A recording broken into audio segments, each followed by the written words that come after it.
بسم اللہ الرحمن الرحیم۔ اللہ عز و جلال کے ساتھ اتنا گہرا تعلق، دل کی اتھا گہرائیوں سے توجہ صرف اللہ کی طرف ہو، اتنی محبت اللہ سے کی جائے کہ اللہ اپنے بندے سے محبت کرنے لگ جائے۔ پھر اللہ جب محبت کرتے ہیں تو چین دیکھیے گا کیا بنتی ہے۔ ان اللہ اذا احب عبدا، اللہ جب کسی سے محبت کرتے ہیں، نادى جبریل، جبریل کو آواز دیتے ہیں۔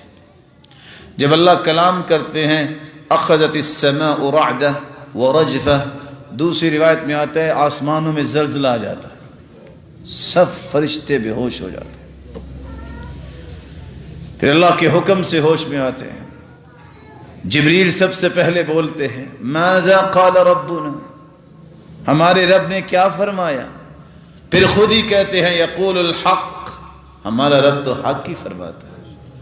اللہ فرماتے ہیں انی احب فلانا فاحبہ، جبریل فلاں بندے سے میں محبت کرتا ہوں، تم سرتاج ملائک ہو، میں تمہیں بھی آرڈر دیتا ہوں تم بھی اس سے محبت کرو۔ جبریل بھی محبت کرنے لگ جاتے۔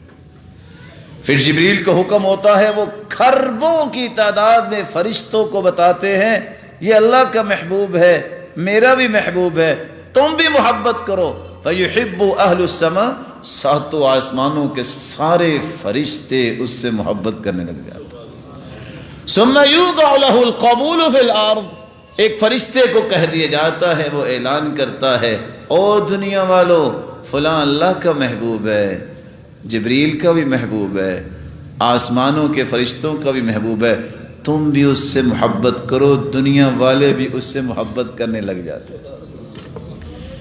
یہ اللہ کی محبت کا نتیجہ ہے۔ اور ساتھ ہی اسی روایت کا آخری حصہ کیا ہے؟ ان اللہ اذا ابغض عبدا، اللہ جب کسی سے ناراض ہوتے ہیں چین وہی چلتی ہے۔ اللہ فرماتے ہیں جبریل سے میں فلاں کو پسند نہیں کرتا، تم بھی اس سے نفرت رکھو۔ جبریل بھی نفرت کرتے ہیں، آسمانوں کے فرشتے بھی۔ ثم یوضع له البغضاء فی الارض، پھر زمین پر بھی اعلان کر دیا جاتا ہے کہ اس سے محبت نہ کرو، اس سے نفرت کرو، لوگ اس کو دیکھنا پسند نہیں کرتے۔ ان للہ ملائکہ تنطق علی السنۃ بنی آدم بما فی المرء من الخیر والشر، حدیث تو کہتی ہے زمین میں اللہ کے کچھ موبائل فرشتے چلتے پھرتے ہیں، جن کا کام کیا ہے؟ وہ لوگوں کی زبانوں پہ بولتے ہیں یہ بڑا اچھا انسان ہے، اس کا اخلاق بڑا اچھا ہے، یہ بڑا نمازی ہے، اس نے کبھی جھوٹ نہیں بولا، یہ دھوکہ نہیں کبھی دیتا، یہ خیر خواہی کرنے والا ہے۔ اور کچھ فرشتے جو برے لوگ ہیں، یہ بندہ بڑا جھوٹا ہے، یہ بڑا دھوکے باز ہے، اللہ پناہ دے اس سے، اس کے ہاتھ اور زبان سے تو کوئی بچا ہی کوئی نہیں ہے، اللہ پناہ دے اس کی جو زبان ہی بڑی گندی ہے۔ یہ بول انسان رہے ہوتے ہیں، لیکن صحیح الجامع کی روایت بتاتی ہے یہ اللہ کا حکم ہوتا ہے، فرشتے لوگوں کی زبانوں پہ بول رہے ہوتے ہیں۔